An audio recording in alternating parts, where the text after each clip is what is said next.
Assalamualaikum warahmatullahi wabarakatuh. Selamat Waalaikumsalam. pagi semuanya. Saat ini kita segera memulai rapat umum pemegang saham tahunan PT AKR Korporindo Tbk.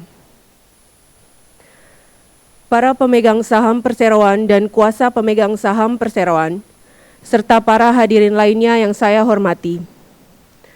Perkenankanlah saya terlebih dahulu mengucapkan terima kasih kepada seluruh hadirin yang telah menghadiri rapat umum pemegang saham tahunan PT AKR Korporindo Tbk yang selanjutnya disebut rapat pada hari ini, Jumat tanggal 30 April 2021.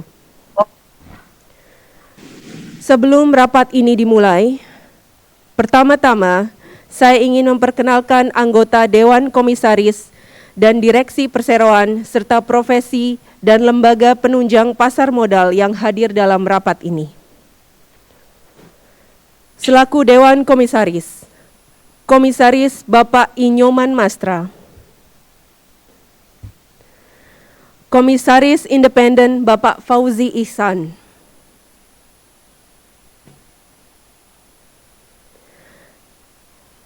Presiden Direktur Bapak Haryanto Adi Kusumo, dan Direktur Ibu Termurti Tiban.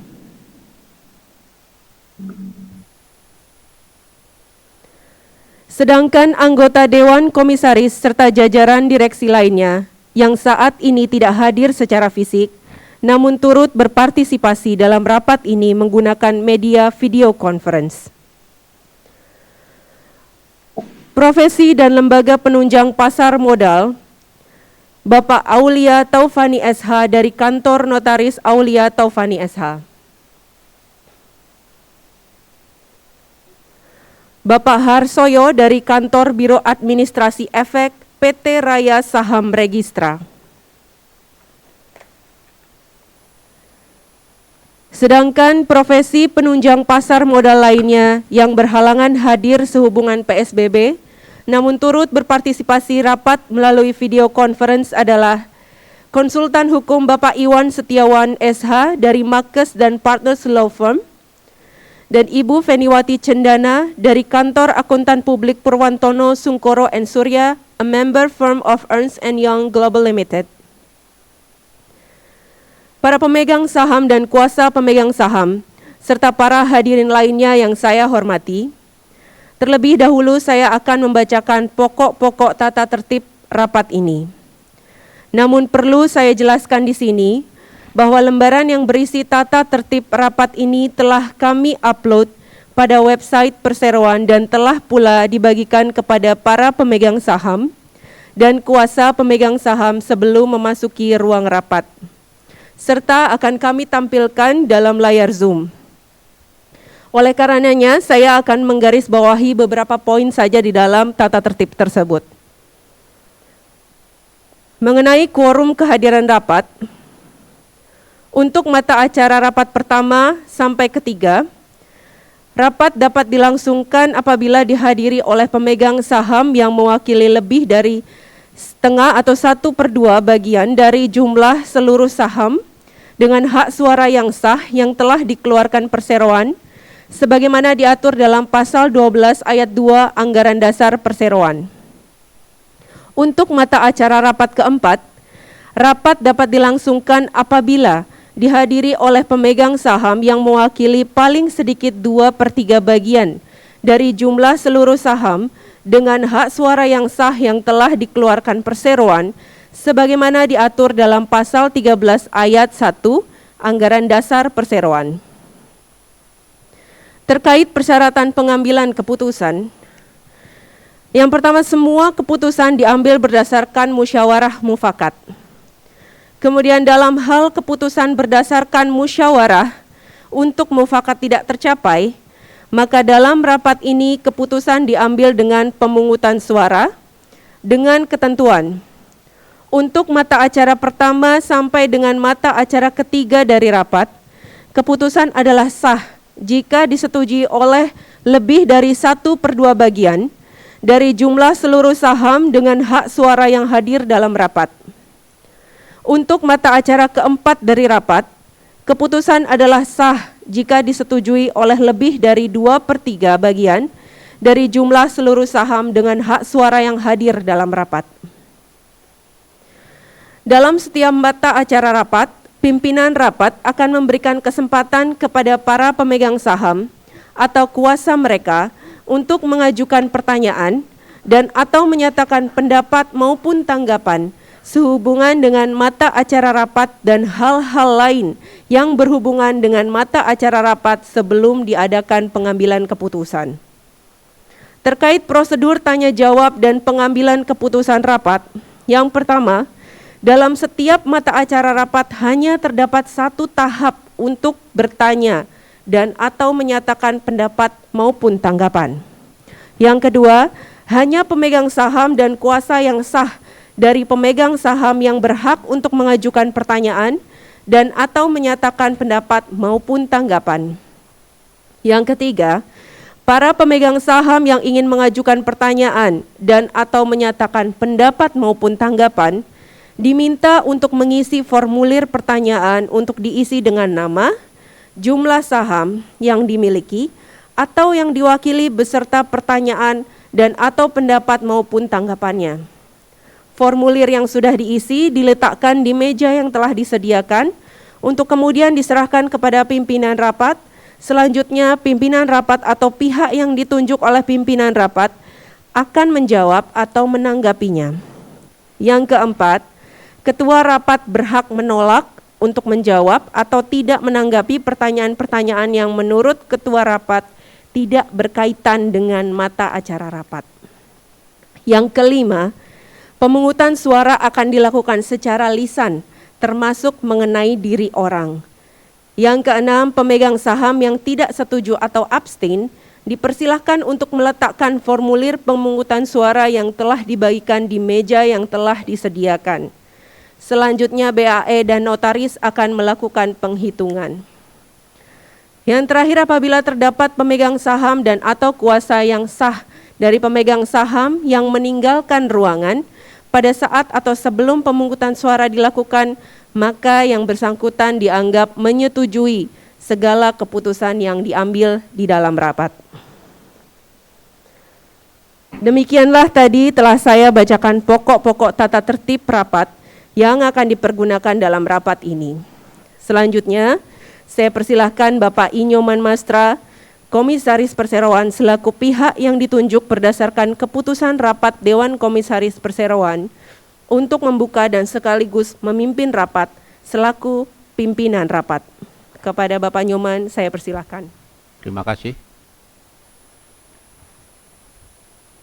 Para pemegang saham dan kuasa pemegang saham serta hadirin lainnya yang saya hormati. Saya menyampaikan terima kasih dan penghargaan atas kesediaan para hadirin untuk menghadiri rapat ini. Berdasarkan keputusan di luar rapat Dewan Komisaris Perseroan tanggal 22 Maret tahun 2021, saya ditunjuk selaku pimpinan rapat. Selanjutnya, rapat ini secara resmi saya buka pada pukul 10.17 waktu Indonesia Barat.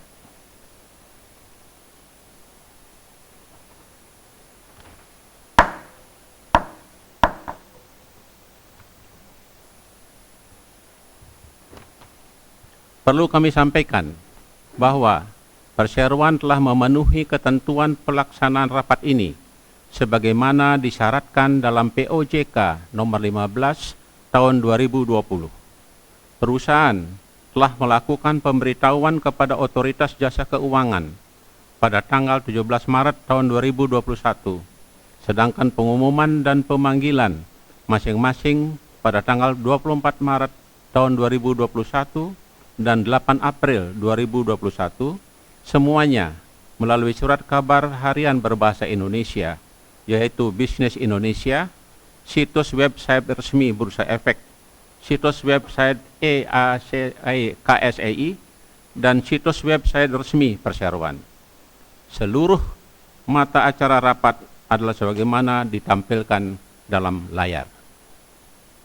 Mempertimbangkan kondisi darurat COVID-19 berdasarkan keputusan Presiden nomor 11 tahun 2020 dan dengan memperhatikan surat OJK nomor S-92-D.04-2020 tanggal 18 Maret tahun 2020, rapat akan dilakukan seefisien mungkin tanpa mengurangi keabsahannya dan dengan tetap memperhatikan peraturan perundang-undangan yang berlaku, dan kami telah membagikan informasi mengenai tata tertib dan materi rapat pada situs web perseroan terlebih dahulu.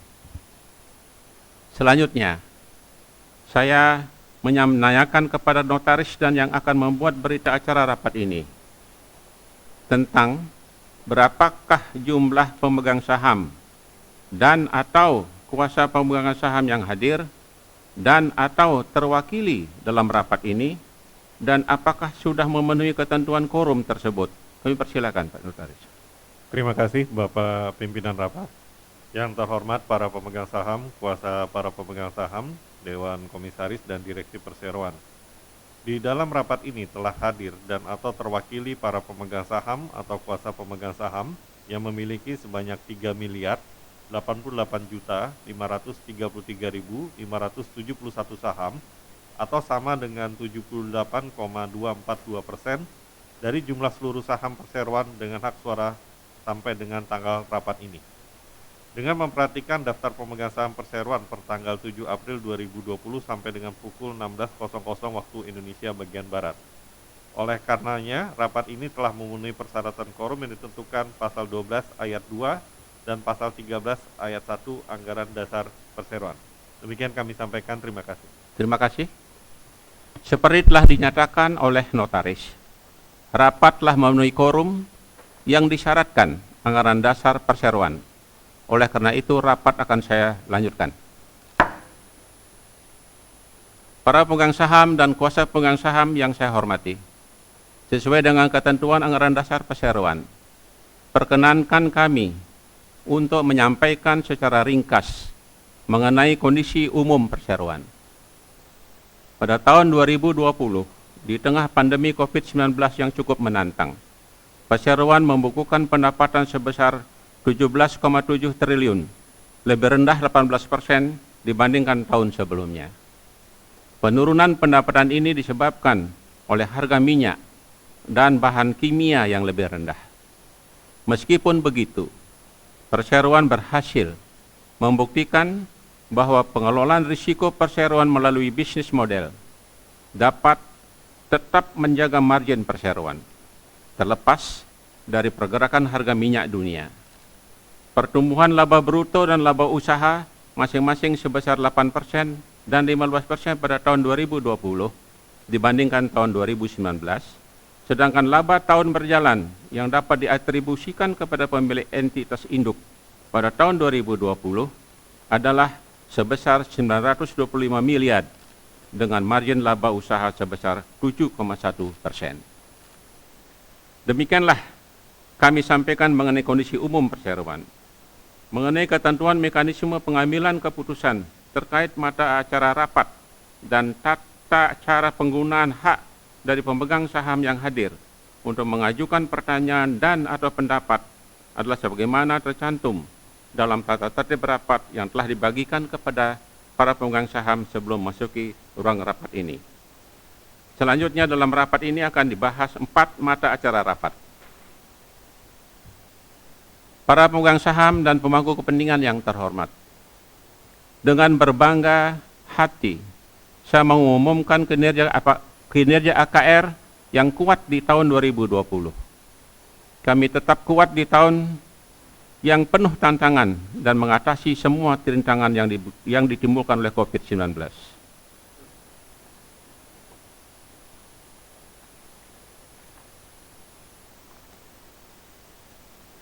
Kinerja AKR di tahun 2020. AKR berhasil mewujudkan kinerja yang kuat di tahun 2020. Ini bacaan Bapak. Maaf mengulangi. Saya akan lanjutkan ke mata acara yang pertama, yaitu tentang laporan keuangan yang kemudian dibacakan oleh Pak Haryanto Adikusumo. Kami persilakan. Hilang bacaan. Terima kasih Pak Nyoman. Para pemegang saham dan pemangku kepentingan yang terhormat, dengan berbangga hati saya mengumumkan kinerja AKR yang kuat di tahun 2020. Kami tetap kuat di tahun yang penuh tantangan dan mengatasi semua rintangan yang ditimbulkan oleh COVID-19. AKR berhasil mewujudkan kinerja yang kuat di tahun 2020 dengan pertumbuhan laba bersih yang kuat, net gearing yang lebih rendah, dan arus kas yang kuat. Hal ini dicapai dalam kondisi operasional yang sulit. Pandemi yang terjadi sejak awal tahun 2020 memiliki dampak signifikan terhadap ekonomi dalam negeri, terutama seiring dengan upaya pemerintah menekan laju pertumbuhan kasus positif COVID-19 dengan membatasi mobilitas masyarakat dalam bentuk pembatasan sosial berskala besar atau PSBB pada awal kuartal kedua. Kebijakan tersebut berdampak terhadap melemahnya kegiatan ekonomi di sejumlah sektor di mana supply chain terdisrupsi dan pasar pun menyusut. Kami menyadari dunia akan berubah setelah COVID-19 ini, dan kami harus selangkah lebih maju dari pemain lainnya. Kami memanfaatkan sepenuhnya perubahan ini untuk mengarahkan perseroan agar mencapai stabilitas dan tetap memperkuat daya saing dengan fokus untuk mencapai tujuan yang telah kami tetapkan sebelum pandemi.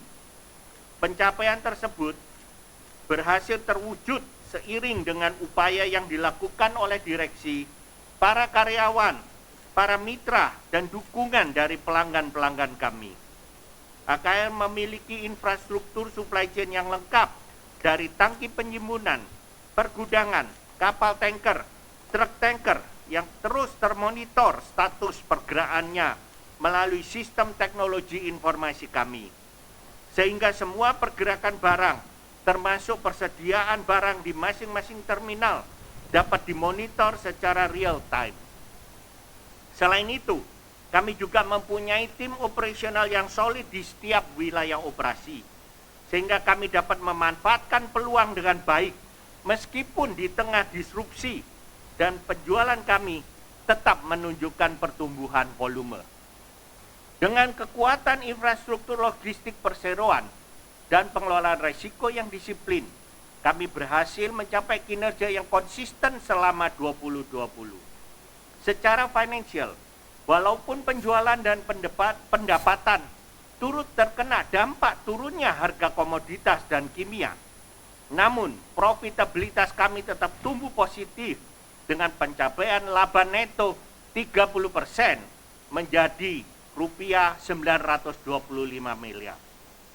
AKR menjaga penentuan harga berbasis formula yang ketat dan tidak mengambil posisi spekulasi, sehingga perubahan harga minyak yang berfluktuasi tidak berdampak langsung pada profitabilitas kami. Pencapaian ini juga didorong oleh pertumbuhan konsisten pada bisnis inti dan peningkatan kontribusi dari bisnis-bisnis baru yang terus dikembangkan bersama partner kami. Kemudian kami juga berhasil mengelola beban operasional, modal kerja, struktur modal, sehingga margin profitabilitas kami dapat meningkat.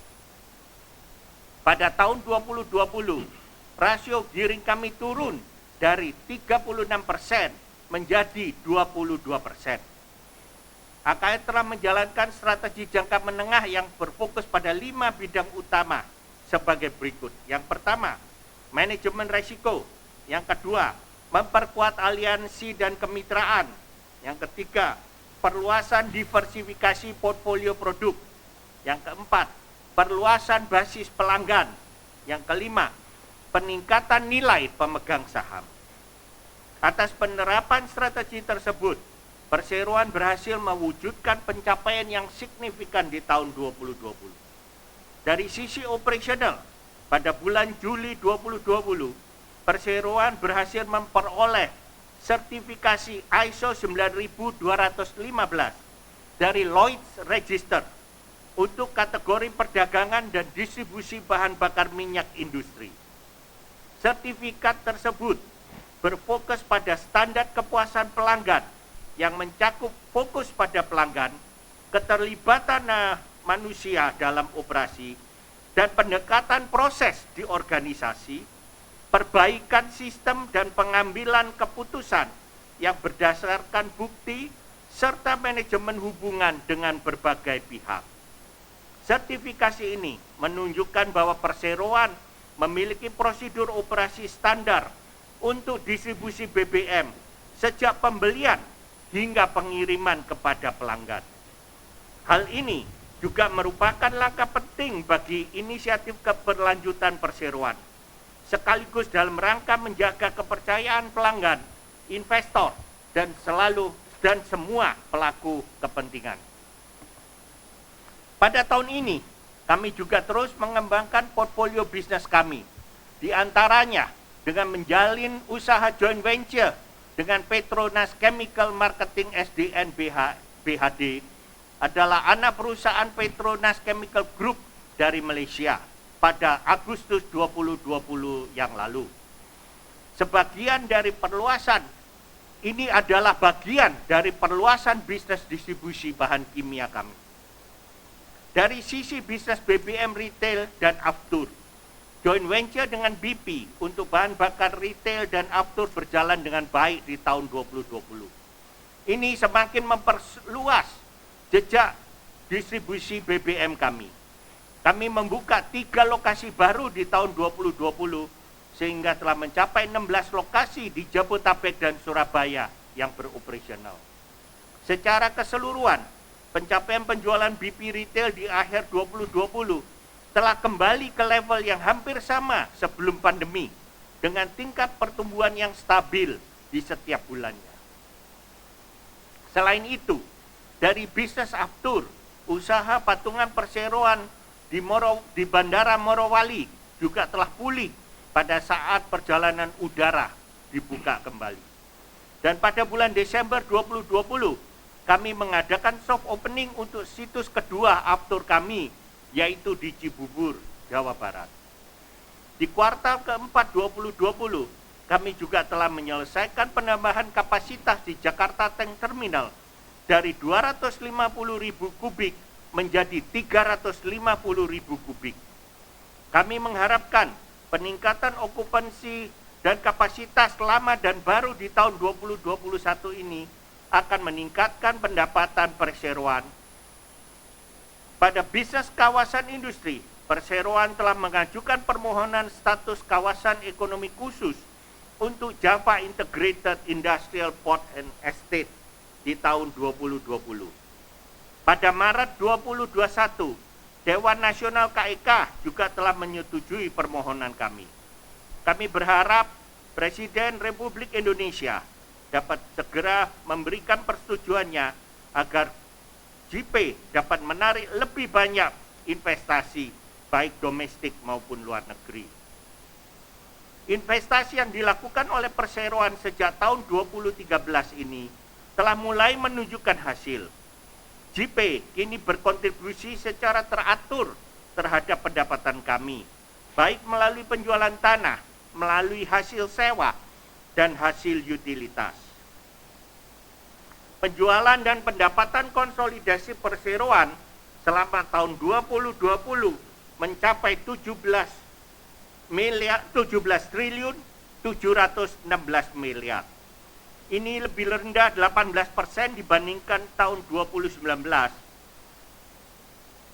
Meskipun di tahun 2020 perseroan membukukan peningkatan volume BBM maupun penjualan lahan dan sewa lahan di JP, pendapatan perseroan menurun seiring dengan penurunan harga komoditas, terutama BBM dan bahan kimia sebagai dampak daripada pandemi COVID-19.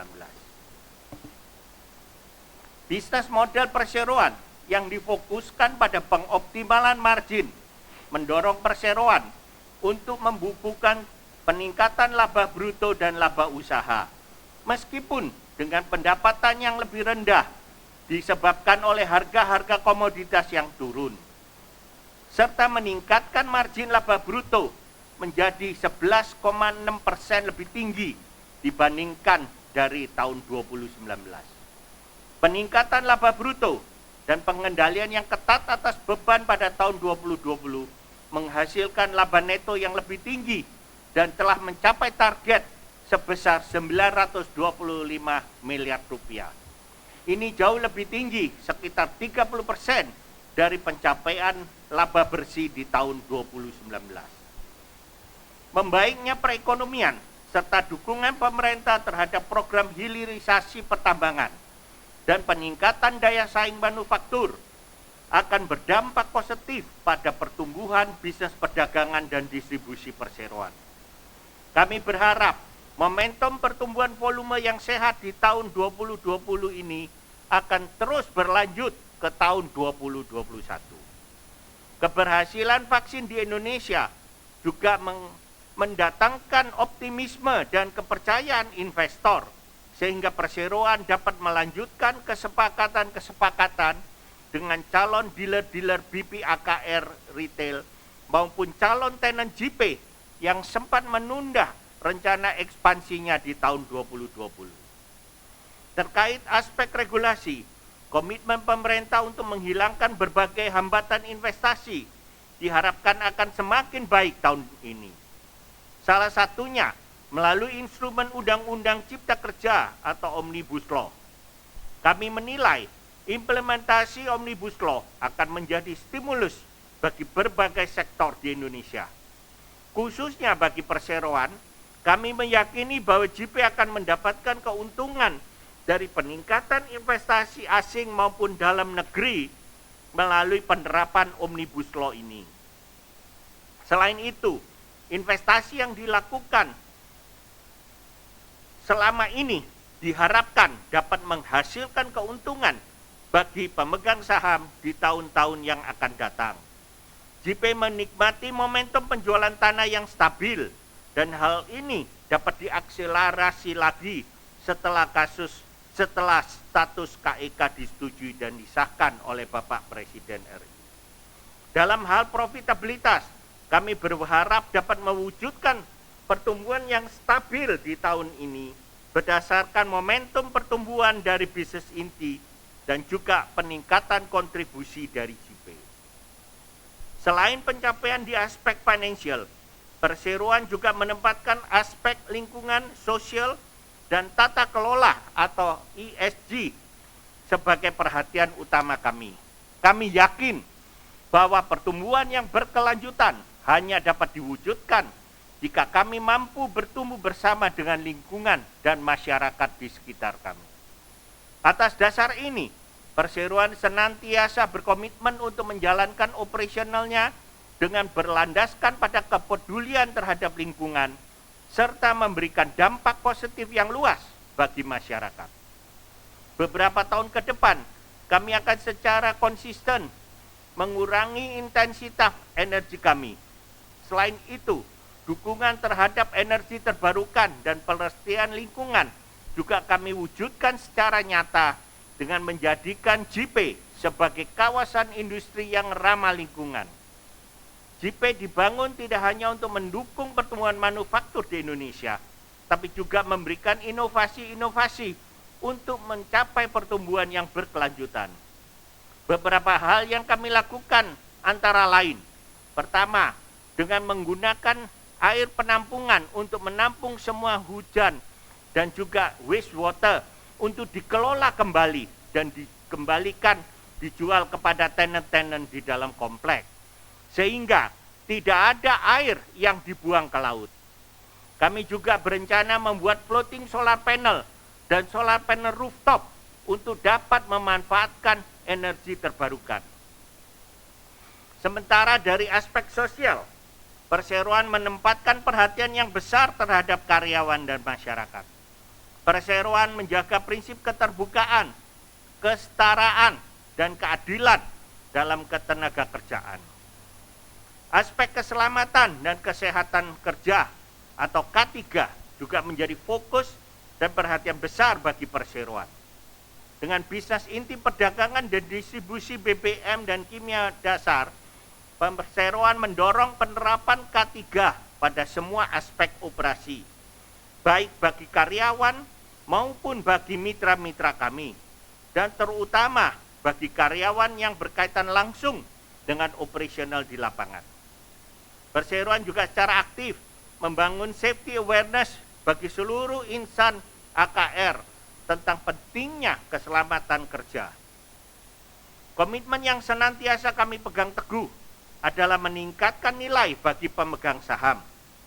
Salah satu wujud nyata dari komitmen kami untuk meningkatkan nilai pemegang saham adalah dengan memberikan dividen yang optimal bagi pemegang saham.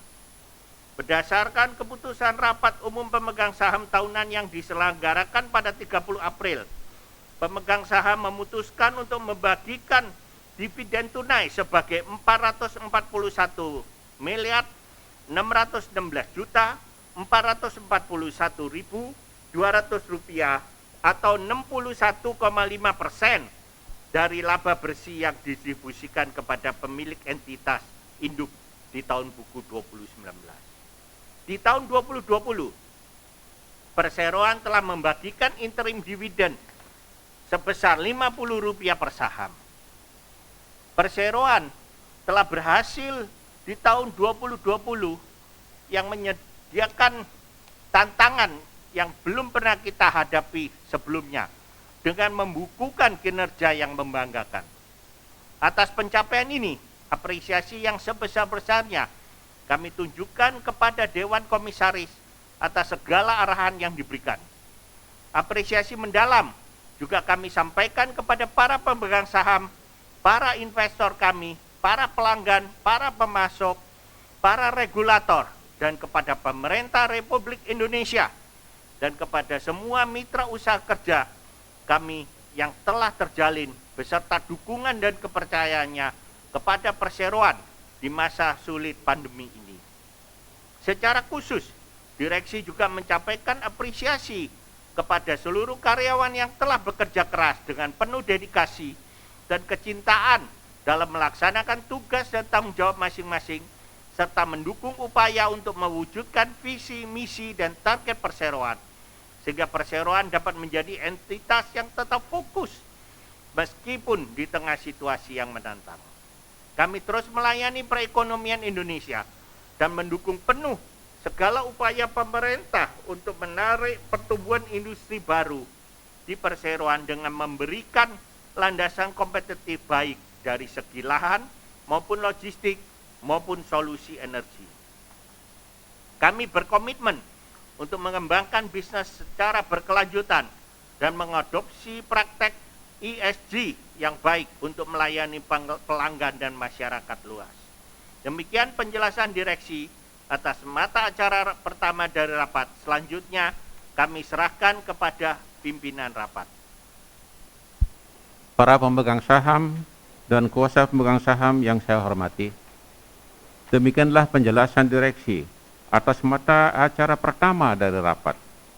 Dan perlu saya tambahkan bahwa penjelasan dan atau laporan direksi secara lengkap mengenai jalannya usaha Perseroan dan tata usaha keuangan Perseroan untuk tahun buku yang berakhir pada tanggal 31 Desember tahun 2020, serta laporan tugas pengawasan Dewan Komisaris Perseroan selama tahun buku 2020 telah dimuat dalam laporan tahunan 2020 yang telah diupload pada website Perseroan. Laporan keuangan Perseroan tahun buku 2020 yang terdiri dari neraca dan laporan laba rugi konsolidasi Perseroan tahun buku 2020 serta penjelasan atas dokumen tersebut telah diaudit oleh Kantor Akuntan Publik Purwantono Sungkoro & Surya, a member firm of Ernst & Young Global Limited, dengan pendapat wajar dalam semua hal yang material, sebagaimana dinyatakan dalam laporannya tertanggal 23 Maret tahun 2021 nomor 002-65-2-1.1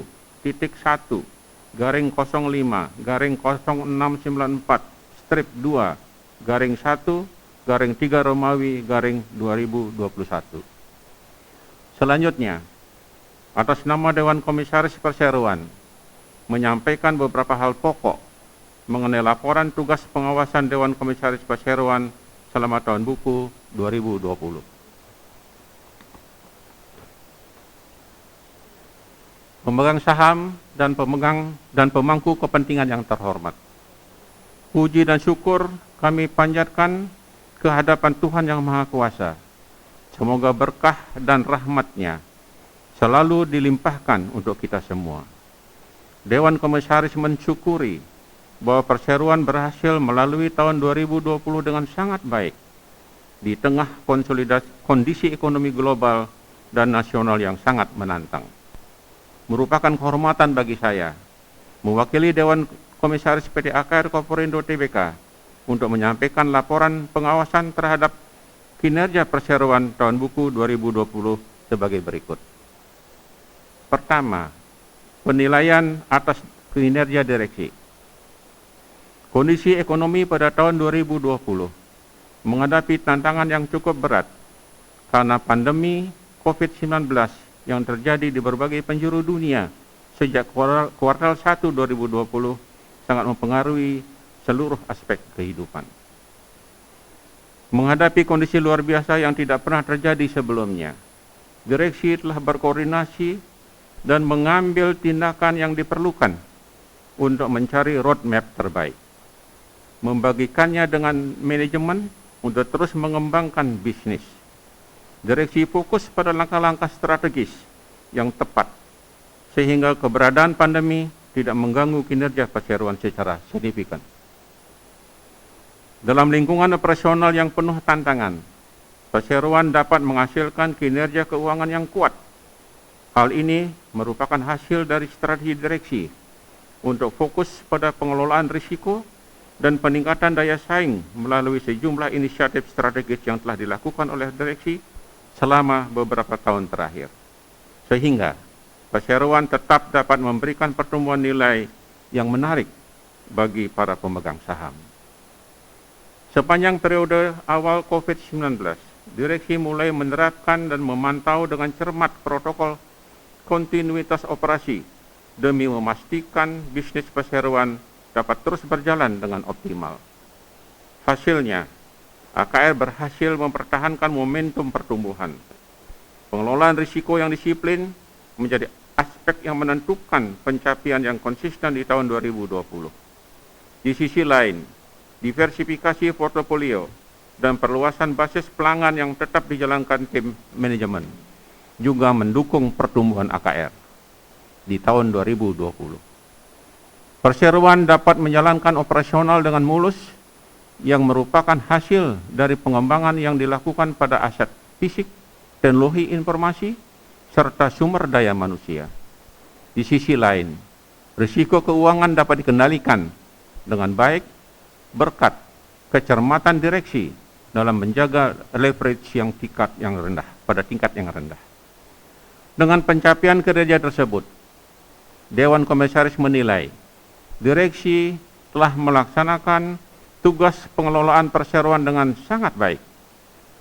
Kita semua belum tahu pasti kapan pandemi di Indonesia akan berakhir, sehingga di tahun 2021 kami tetap menghimbau direksi untuk tetap menjaga kewaspadaan dan senantiasa fokus dalam beradaptasi dengan keadaan di normal yang baru.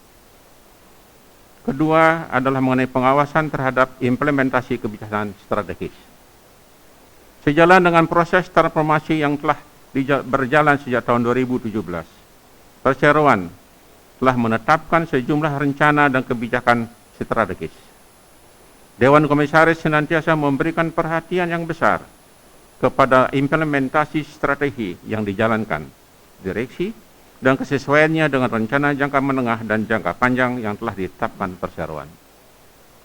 Kami juga melakukan review berkala terhadap laporan-laporan direksi, serta meminta penjelasan langsung mengenai isu-isu Perseroan yang signifikan. Selain itu, Dewan Komisaris menugaskan Komite Audit secara khusus melakukan pengawasan menyeluruh terhadap kebijakan dan langkah-langkah strategis yang dijalankan direksi. Yang ketiga, pandangan atas prospek usaha yang disusun direksi. Direksi telah menyampaikan prospek usaha perseroan dengan target-target yang ingin dicapai dengan dasar bahwa pemulihan ekonomi akan berlangsung secara bertahap seiring berkurangnya dampak pandemi, terutama di paruh kedua tahun 2021.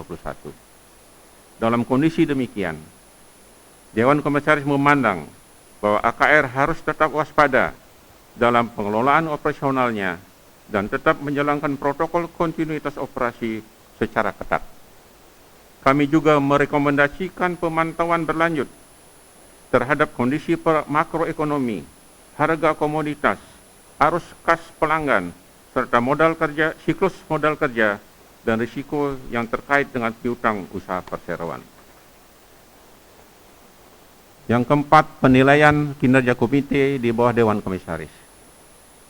Dewan Komisaris dibantu oleh Komite Audit dan Komite Nominasi dan Remunerasi dalam menjalankan tugas dan tanggung jawabnya.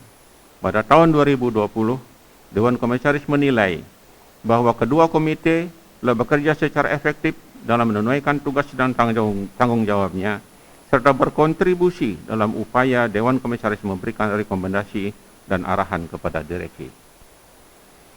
Yang kelima, mengenai pandangan dan peran Dewan Komisaris dan penerapan whistleblowing system.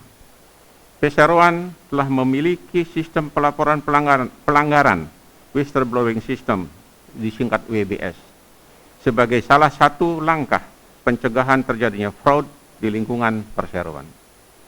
Dewan Komisaris mengapresiasi dan mendukung pengembangan pengelolaan WBS yang dilakukan oleh perseroan dalam mendeteksi fraud yang dilakukan oleh pihak internal maupun eksternal perseroan. Melalui Komite Audit, Dewan Komisaris berkomitmen memantau penerapan WBS dan menjadi pengawas dalam pelaksanaannya. Yang keenam, apresiasi. Pada kesempatan ini kami ingin menyampaikan apresiasi kepada pemegang saham, investor, regulator, serta pemangku kepentingan atas kepercayaan dan dukungannya. Apresiasi terdalam juga kami tujukan kepada segenap jajaran direksi, karyawan, serta mitra bisnis yang senantiasa mendukung perseroan untuk tumbuh dan berkembang. Dewan Komisaris berkomitmen untuk mendukung seluruh jajaran direksi dalam upayanya mengantarkan perseroan untuk dapat tumbuh secara berkelanjutan, serta memberikan nilai tambah kepada pemegang saham dan seluruh pemangku kepentingan. Kami optimistis bahwa keberhasilan perseroan di masa depan akan sangat tergantung kepada kesungguhan dan komitmen karyawan, direksi, dan Dewan Komisaris untuk bersama-sama membawa PT AKR Koporindo Tbk menjadi entitas yang kita inginkan bersama. Yang terhormat para pemegang saham perseroan dan kuasa pemegang saham perseroan lainnya yang saya hormati. Dengan demikian, sudah disampaikan laporan dari direksi dan komisaris. Selanjutnya, diusulkan kepada rapat untuk memutuskan. 1. Menyetujui laporan tahunan perseroan untuk tahun buku yang berakhir pada tanggal 31 Desember tahun 2020. Yang antara lain memuat laporan direksi mengenai jalannya usaha perseroan dan tata usaha keuangan perseroan, serta laporan tugas pengawasan Dewan Komisaris Perseroan untuk tahun buku yang berakhir pada tanggal 31 Desember tahun 2020. Yang kedua, mengesahkan laporan keuangan perseroan tahun buku 2020 yang telah diaudit oleh Kantor Akuntan Publik Purwantono Sungkoro & Surya, a member firm of Ernst & Young Global Limited, dengan pendapat wajar dalam semua hal yang material, sebagaimana ternyata dalam laporannya tertanggal 23 Maret tahun 2021 nomor 001-2-1-2-AU-1-05-061-2-1-3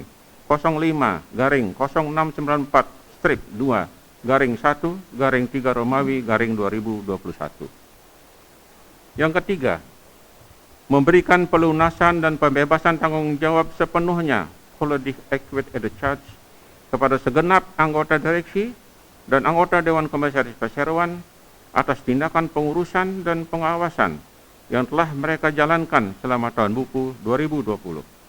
Sepanjang tindakan-tindakan mereka tersebut termasuk tindakan-tindakan yang berkaitan dengan kegiatan usaha yang merupakan turunan dari kegiatan usaha utama Perseroan dan tercermin dalam laporan keuangan Perseroan untuk tahun buku yang berakhir pada tanggal 31 Desember tahun 2020, serta mengingat laporan direksi Perseroan untuk tahun buku yang berakhir pada tanggal 31 Desember tahun 2020 tersebut.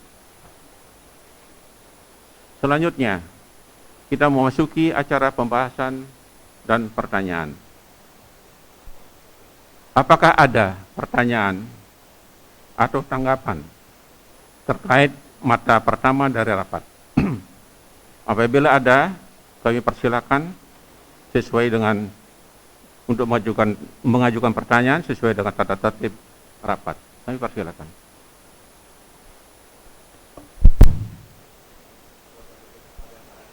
Ya, silakan. Silakan. Disampaikan ke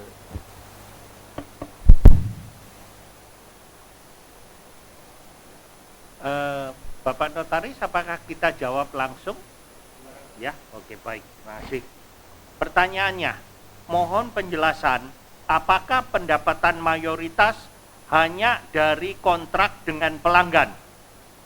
Yang pertama, mohon penjelasan laba atas penjualan aset tetap sebesar 84 miliar. Yang kedua, mohon penjelasan mengapa gaji upah meningkat hampir 100 miliar. Mungkin yang saya akan jawab yang pertanyaan, apakah pendapatan mayoritas hanya dari kontrak dengan pelanggan? Ya betul, karena semua penjualan kita pendapatannya dari penjualan BBM, penjualan kimia, penjualan jasa logistik, dan juga dari JP, yang mana JP terdiri dari penjualan lahan dan juga penjualan utilitas dan juga pendapatan sewa lahan. Mungkin untuk yang mengenai pertanyaan penjelasan laba dan gaji, saya serahkan ke Ibu Ter untuk menjawab.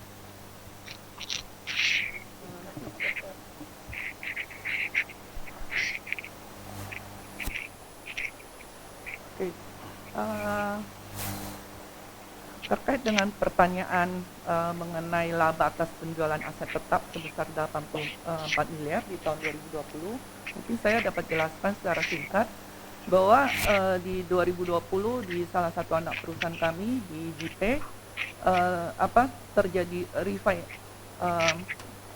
financing atas salah satu asetnya melalui transaksi IMBT.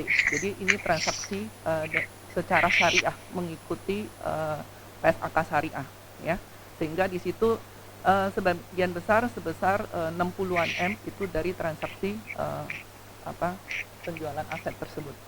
Oke.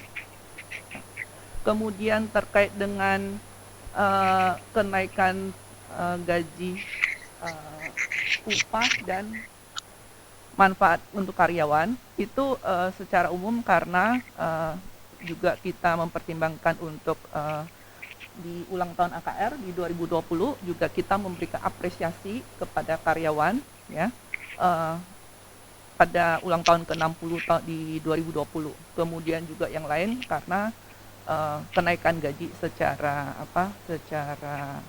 berdasarkan kinerja daripada karyawan di 2020. Jadi mungkin itu Pak yang saya dapat sampaikan. Terima kasih.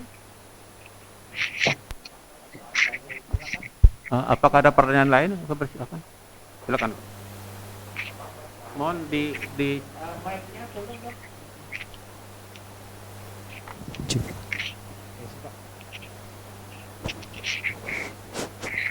Ya, selamat siang. Nama saya Andri. Lanjutan untuk pertanyaan itu, mohon maaf, apakah Pak, sekali Bapak, aja? Mohon maaf Pak, dari mana Pak? Nama Andri, Bapak? sudah ngomong kan? Dari Andri. Oh, dari Andri, ya. Silakan. Ya. Lanjutan yang pertanyaan tadi. Apakah sekali aja untuk kenaikan gaji yang hampir 100 miliar itu? Kalau mungkin bukan 100 M kali ya Pak. Ya 100 miliar. Kalau untuk tadi mengenai kita pemberian apresiasi di ulang tahun ke-60 itu memang sekali Pak. Jadi tahun Ya. depan nggak ada gitu ya? Oh enggak Pak, itu kan 60 kemarin peringatan ke tahun ke-60 Pak, anniversary. Jadi itu satu Penilaiannya kali. bagaimana itu ya kan, Pak? Penilai untuk beri gaji sedemikian itu hampir mungkin 20% kali ya dari itu. Jadi kemarin itu kita berdasarkan masa servis Pak. Jadi kita lihat ada beberapa kriteria yang ditetapkan oleh remunerasi, komite remunerasi Pak. Jadi berdasarkan masa kerja juga daripada karyawan, ya servis year-nya, kemudian ada beberapa kriteria yang lain. Jadi dasar itulah kita memberikan penghargaan pada saat ulang tahun yang ke-60 AKR tersebut Pak. Demikian Pak. Untuk investor ada nggak? Mungkin Bapak mohon menambahkan izin mohon pimpinan rapat boleh saya tambahkan Pak. Bapak pimpinan rapat Pak. Silakan Nyoman. Bu Mary, silakan. Saya sedikit membantu, saya dengan Mary Sophie, Direktur AKR Pak. Bapak saya mengikuti dari ruang kantor saya. Terima kasih mengenai tambahan gaji yang seakan-akan naik sangat tinggi Pak. Mungkin saya bisa menjelaskan sedikit mengenai bahwa AKR ini kita kan untuk employee benefit ya, untuk kompensasi dan benefit itu menganut merit ya, artinya dimana kalau performance company itu baik, jadi kita mencoba memberikan dalam bentuk kompensasi and benefit itu ada bagian variabel, artinya itu sangat link, sangat berhubungan dengan performance company. Pada saat performance company itu baik, tentunya ada tambahan merit yang akan diberikan kepada karyawan. Nah, sehubungan dengan Bapak bertanya kalau dengan investor seperti apa? Dengan investor seperti itu nanti Pak Haryanto akan mengusulkan juga pasti tentunya akan ada dividen. Jadi itu sama Pak. Jadi mungkin itu tambahan dari saya. Terima kasih. Terima kasih Bu Mary.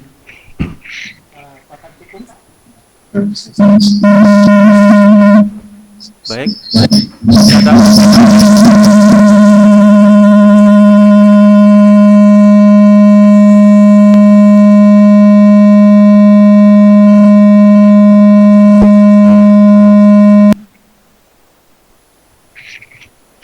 masih ada pertanyaan lainnya? Kami persilakan. Baik, kalau tidak ada pertanyaan lagi, dengan ini diusulkan kepada rapat untuk menyetujui usulan yang telah disampaikan berkaitan dengan mata acara pertama dari rapat. Apakah usulan tersebut atas dasar musyawarah untuk mufakat dapat disetujui?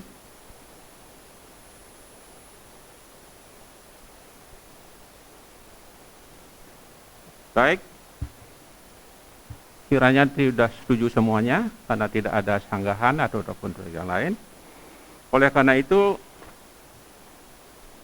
dengan tidak adanya yang tidak setuju dan abstain,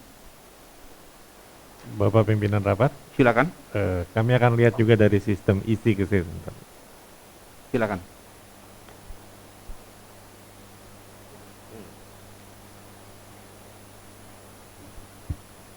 Untuk mata acara pertama rapat ini, tidak ada pemegang saham yang memberikan suara tidak setuju. Selanjutnya sebanyak 4.669.300 saham memberikan suara abstain.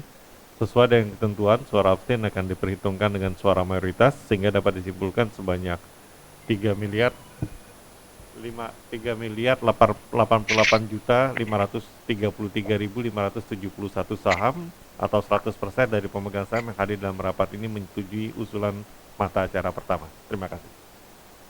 Baik, terima kasih Pak Notaris. Mohon maaf Pak Notaris, saya ancang sedikit, agak lewat sedikit. Baik, sesuai dengan laporan Notaris, maka dapat disimpulkan bahwa rapat menyetujui dengan suara terbanyak atas usulan untuk mata acara yang pertama.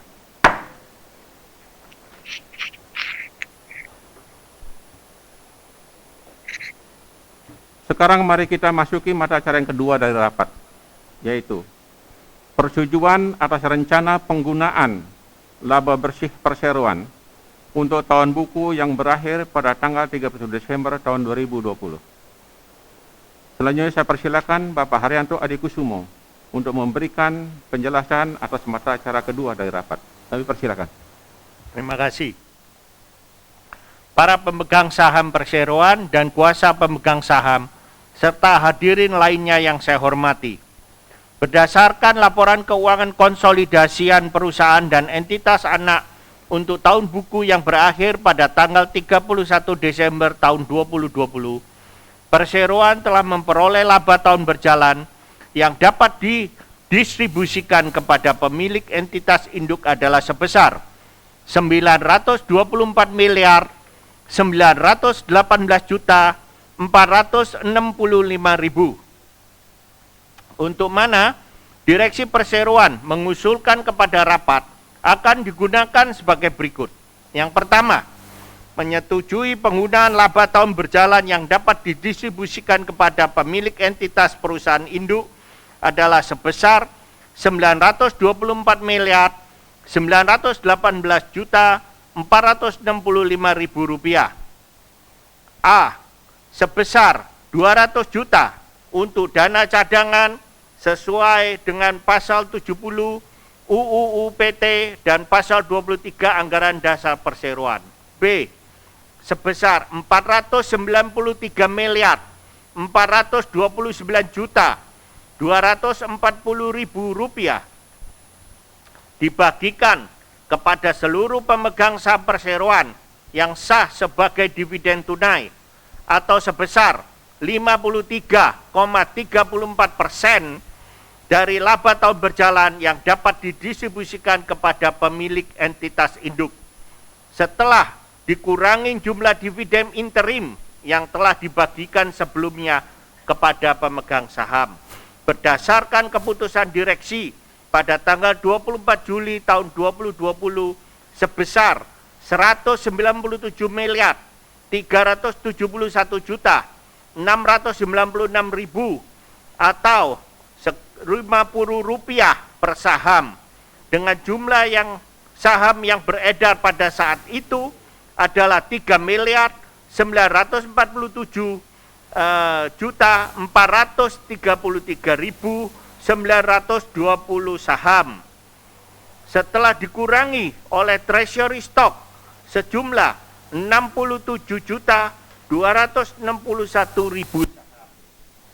Sehingga dengan demikian dividen yang masih akan dibayarkan kepada pemegang saham adalah sebesar 296 miliar 57 juta 544.000 rupiah atau sebanyak-banyaknya sebesar Rp75 per saham dengan jumlah saham yang beredar saat ini adalah 3 miliar 947 juta 433.920 saham setelah dikurangi sejumlah 67 juta 261.000 saham. Selanjutnya, pembayaran dividen tunai tersebut dilaksanakan dengan penetapan tanggal daftar pemegang saham atau recording date, yaitu tanggal 17 Mei sampai dengan pukul 16 waktu Indonesia Barat, dengan memperhatikan tanggal cum dan ex dividen sesuai dengan peraturan Bursa Efek Indonesia, dan juga memberikan kuasa kepada direksi untuk mengatur lebih lanjut mengenai tata cara pembagian dividen tersebut sesuai peraturan dan perundang-undangan yang berlaku. C. Sedangkan sisanya sejumlah 431 miliar 289 juta 225.000 rupiah dibukukan sebagai laba yang ditahan dan digunakan sebagai modal kerja perseroan. Yang kedua, memberikan kuasa dan wewenang kepada direksi perseroan untuk melakukan segala tindakan yang diperlukan terkait dengan pelaksanaan penggunaan laba bersih perseroan untuk tahun buku yang berakhir pada tanggal 31 Desember tahun 2020 tersebut. Demikian penjelasan direksi atas mata acara rapat kedua, dan selanjutnya kami serahkan kembali kepada pimpinan rapat. Terima kasih. Terima kasih Pak Haryanto. Demikianlah penjelasan direksi atas mata acara kedua dari rapat. Selanjutnya kita memasuki acara pembahasan dan pertanyaan. Apakah ada pertanyaan atau tanggapan terkait dengan mata acara kedua dari rapat? Kami persilakan. Tidak ada. Baik. Tidak ada pertanyaan. Dengan ini diusulkan kepada rapat untuk menyetujui usulan yang telah disampaikan direksi berkaitan dengan mata acara kedua dari rapat. Kami persilakan.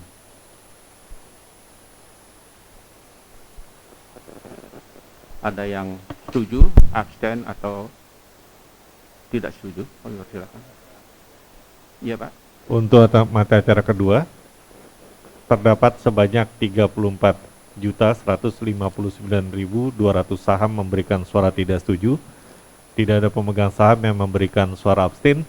Dengan demikian dapat disimpulkan sebanyak 3.054.374.371 saham atau 98,89% memberikan persetujuan untuk mata acara kedua. Demikian kami sampaikan, terima kasih.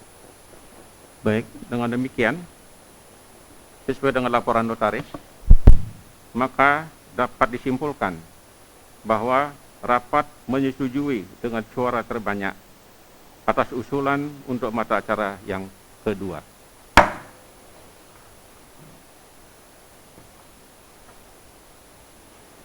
Sekarang mari kita masuki mata acara ketiga dari rapat, yaitu penunjukan kantor akuntan publik independen yang akan melakukan audit atas buku-buku perseroan untuk tahun buku yang berakhir pada tanggal 31 Desember tahun 2021. Para pemegang saham yang terhormat, pada kesempatan ini kami jelaskan sebagai berikut. 1. Bahwa dengan memperhatikan usulan Komite Audit Perseroan kepada Dewan Komisaris sebagaimana tercantum dalam surat nomor 001-L-AU-COM-2021 tertanggal 14 April 2021 perihal rekomendasi KAP untuk melakukan audit umum atas laporan keuangan konsolidasian PT AKR Corporindo Tbk tahun buku 2021, dan 2, bahwa mengingat kantor akuntan publik Purwantono Sungkoro and Surya, a member firm of Ernst & Young Global Limited, telah melaksanakan tugasnya memeriksa laporan keuangan perseroan untuk tahun buku 2020 dengan hasil yang cukup memuaskan. Maka dengan ini, Dewan Komisaris mengusulkan kepada rapat untuk mengambil keputusan. 1.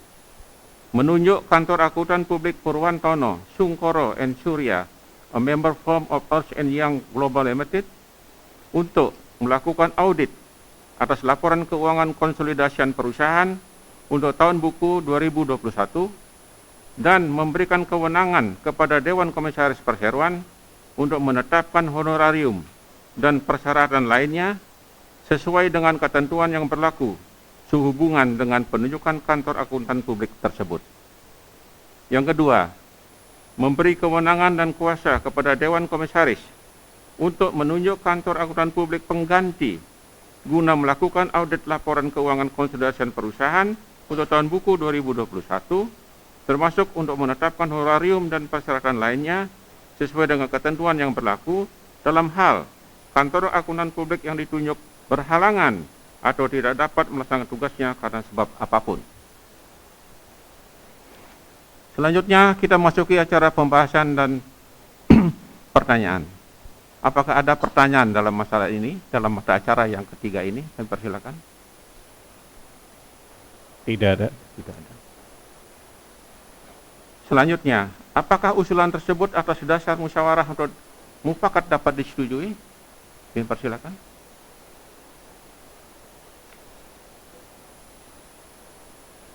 Pak Notaris ada? Bapak Pimpinan Rapat, untuk mata acara ketiga terdapat 64.900 69.007 saham atau 2,1% memberikan suara tidak setuju. Tidak ada pemegang saham yang memberikan suara abstain. Dengan demikian dapat disimpulkan sebanyak 3.025.564.564 saham atau 97,89% memberikan persetujuan atas mata acara ketiga. Terima kasih. Baik, terima kasih. Baik, sesuai dengan laporan notaris, maka dapat disimpulkan bahwa rapat menyetujui dengan suara terbanyak atas usulan mata acara ketiga.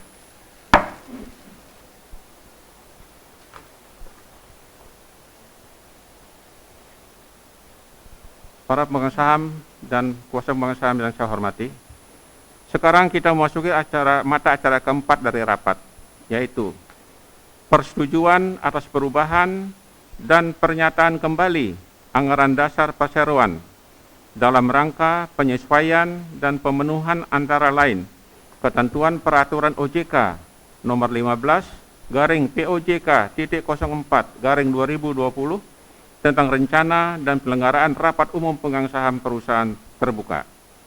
Selanjutnya kami mohon Bapak Haryanto Adikusumo untuk memberikan penjelasan mengenai mata acara keempat ini. Silakan.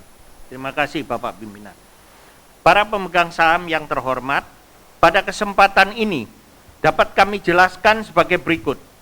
Sehubungan dengan diterbitkannya peraturan OJK nomor 15/POJK.04/2020 tentang rencana dan penyelenggaraan rapat umum pemegang saham perusahaan terbuka, maka perseroan diwajibkan untuk menyesuaikan beberapa ketentuan dalam anggaran dasar perseroan untuk disesuaikan dengan peraturan OJK tersebut. Oleh karena itu, direksi mengusulkan kepada rapat untuk pertama, menyetujui beberapa perubahan ketentuan dalam anggaran dasar perseroan dalam rangka penyesuaian dan pemenuhan antara lain dengan ketentuan peraturan OJK nomor 15/POJK.04/2020 tentang rencana dan penyelenggaraan rapat umum pemegang saham perusahaan terbuka. Kedua, memberikan wewenang dan kuasa kepada direksi perseroan dengan hak substitusi untuk melakukan segala tindakan yang diperlukan dalam rangka perubahan anggaran dasar tersebut dan menyatakan kembali seluruh anggaran dasar perseroan termasuk tetapi tidak terbatas untuk menandatangani dokumen-dokumen dan atau surat-surat yang menyatakan dan atau menuangkan keputusan rapat ini dalam akta yang dibuat di hadapan notaris, menghadap instansi pemerintah terkait dalam rangka memperoleh persetujuan dan atau melakukan pendaftaran pencatatan dalam rangka memenuhi ketentuan peraturan perundang-undangan yang berlaku, serta untuk melaksanakan tindakan-tindakan lain yang dianggap perlu oleh direksi sehubungan dengan perubahan anggaran dasar perseroan tersebut. Demikian penjelasan direksi atas mata acara keempat dari rapat. Selanjutnya, acara kami serahkan kembali kepada pimpinan rapat. Terima kasih. Terima kasih Pak Haryanto. Selanjutnya kita masuki acara pembahasan dan pertanyaan. Apakah ada pertanyaan dalam mata acara yang keempat dari ini? Silakan. Tidak ada, Pak. Tidak ada. Selanjutnya, apakah usulan tadi yang disebutkan tadi dapat disetujui secara mufakat? Pak Notaris. Ya. Bapak Pimpinan Rapat, untuk mata acara keempat terdapat sebanyak 81.205.163 saham atau 2,62% memberikan suara tidak setuju. Tidak ada pemegang saham yang memberikan suara abstain. Dengan demikian dapat disimpulkan sebanyak 3.003.328.408 saham atau 97,37% memberikan persetujuan atas mata acara keempat rapat. Terima kasih. Terima kasih Pak Notaris. Sesuai dengan laporan